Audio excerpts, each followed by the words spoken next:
Welcome back to the class on electromagnetic field theory. In this lecture, we are going to discuss about the self and mutual inductance. Self inductance is nothing but it is a property of the coil due to which the voltage is induced in one coil due to the current passing in it. Let us take the one coil which is carrying a current of 5 amperes. This current is changing with respect to the time. So the flux creating from this coil also will be changing with respect to the time. That is linking with the own terms. There is a voltage will be induced in the coil. This property is nothing but a self-inductance. It is a ratio between the flux linkage of this coil to the current. It is denoted by letter L. The unit for this quantity is henries. The flux linkage of this coil is equal to N into pi, where N is nothing but a number of turns in a coil, pi is nothing but a flux creating from the coil. This is nothing but a flux linkage. Divided by this quantity by I amperes is give the inductance of that coil. That inductance is nothing but a self-inductance. Because of this inductance only, it is not allowing the sudden increasing and sudden decreasing of the current in the coil. Mutual inductance. It is the property of the coil due to which the voltage is induced in one coil due to the current passing through another coil. Now here take the two coils which carrying a current of I1 amperes and I2 amperes. This coil has a N1 number of turns. The second coil has a N2 number of turns. Here we are assuming that when the current I1 is passing through the first coil, the flux creating from this coil is a pi 12 which is linking with the second coil. Now how we are going to measure this mutual inductance means flux linkage at a one coil due to the flux creating from the another coil to the current passing through the first coil. So it is measured in henries. It is denoted by letter M. Now the flux linkage between the first and second coil is N2 into pi 12. Pi 12 is nothing but a flux creating from the first coil. N2 is nothing but a number of turns in a second coil. This quantity divided by this current, nothing but current passing through the first coil, it gives the mutual inductance between the second coil and the first coil. So it is represented by the M21. Similarly, the mutual inductance between the first and second coil, that is equal to N1 into pi 21 by I2. When the distance between the two coils is same, then the mutual inductance between the first and second coil and second and first coil is same. That we represented with a M.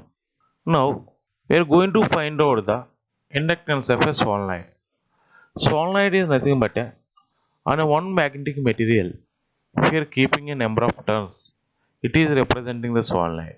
When the time varying current is passing through the solenoid, the flux creating from the solenoid also the time varying.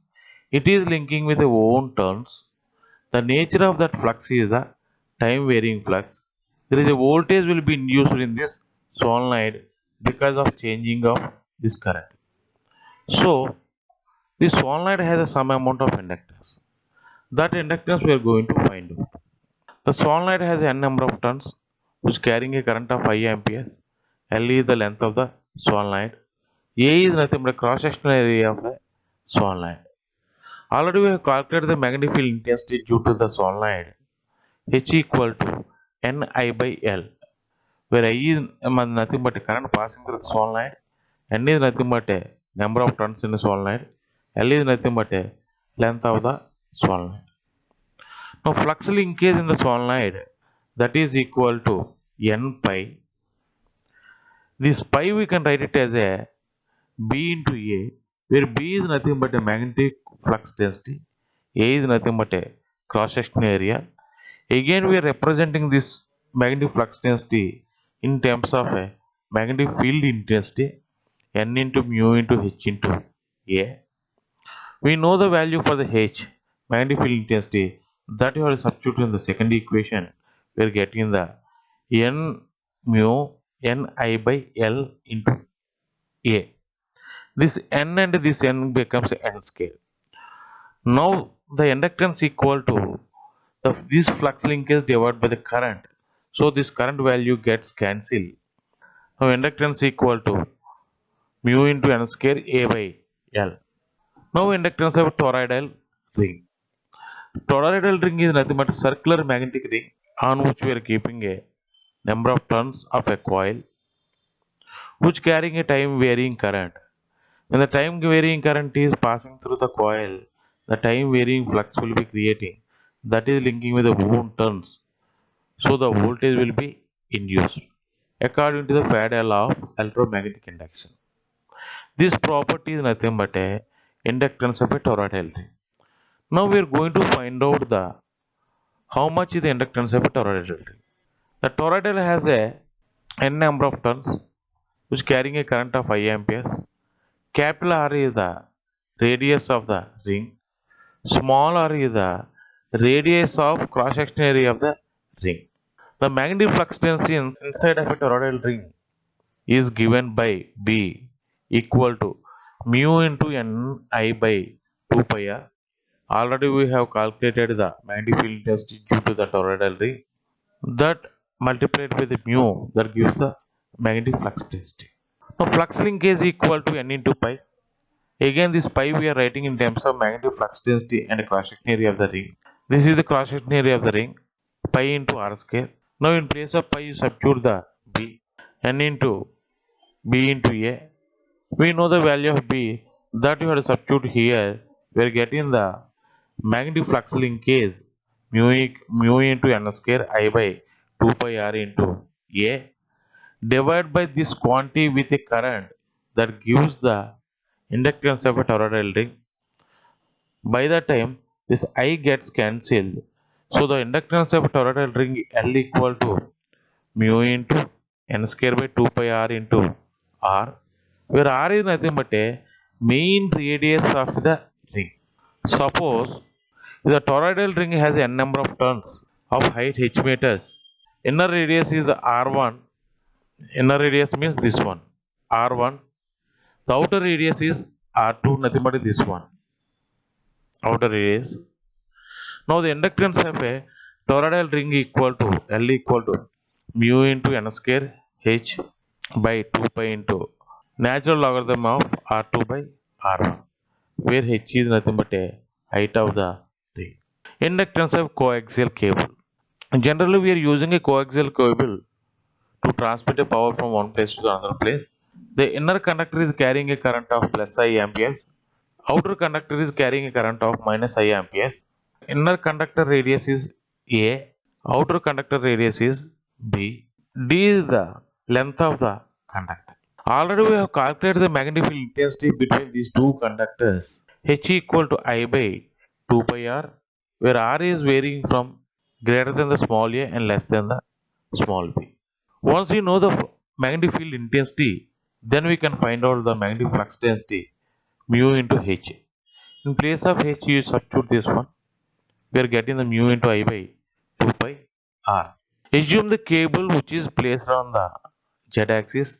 The magnetic flux density in the radial direction, if you take the cylindrical coordinate system, which will be from A to B and z equal 0 to D.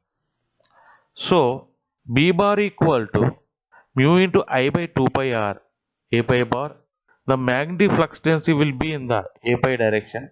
So, the total flux equal to surface integral B bar dot ds bar. Nothing but the flux in this area, how much flux is there, that flux we are going to calculate by doing this surface integration. In a cylindrical coordinate system, the surface area which is perpendicular to the A pi bar, ds bar equal to dr into dz into A pi bar. In place of ds, you substitute this one. In place of b bar, you substitute this one. Simplify. A pi bar dot A pi bar becomes a 1.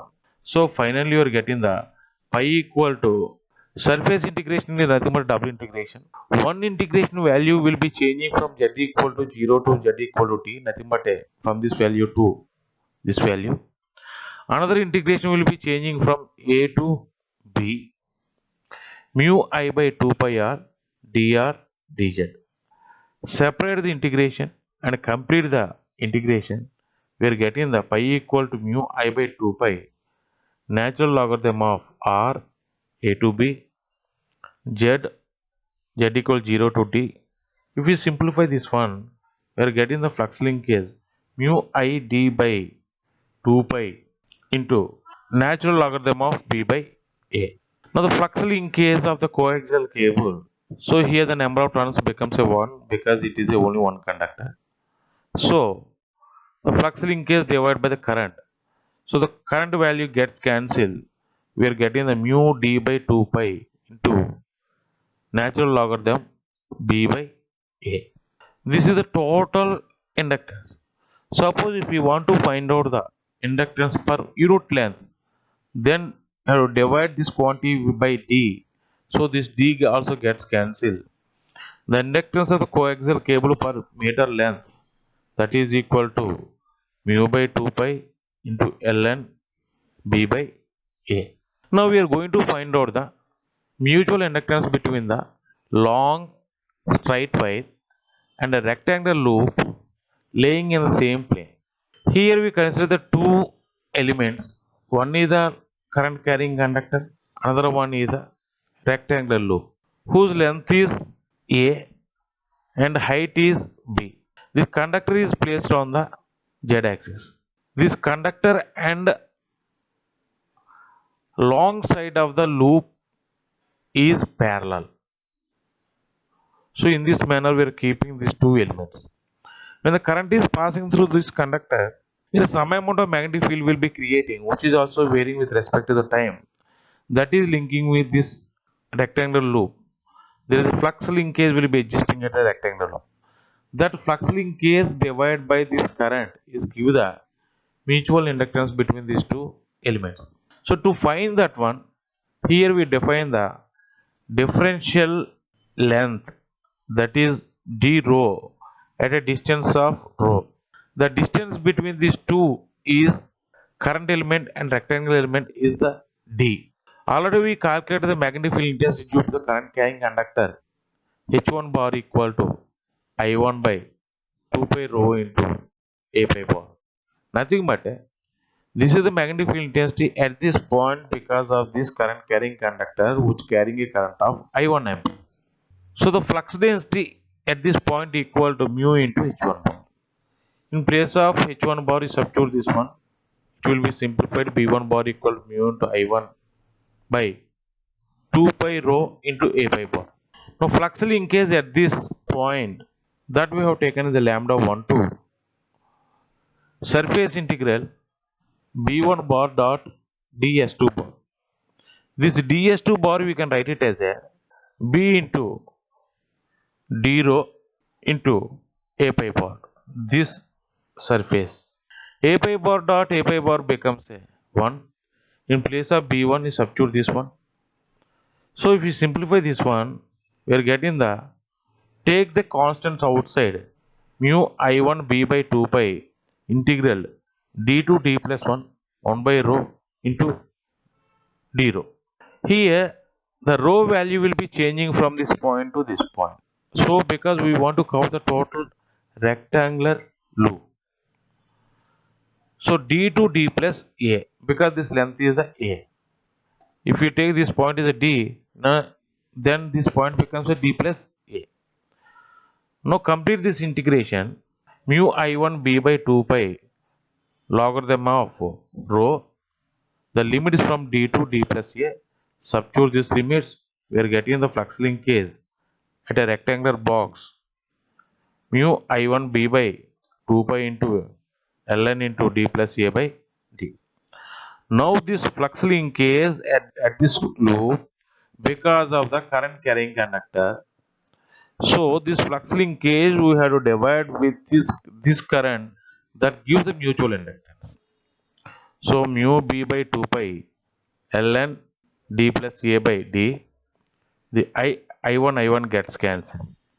So this is the mutual inductance between the current carrying conductor and rectangular loop which are placed in the same plane. So thank you very much for watching this video.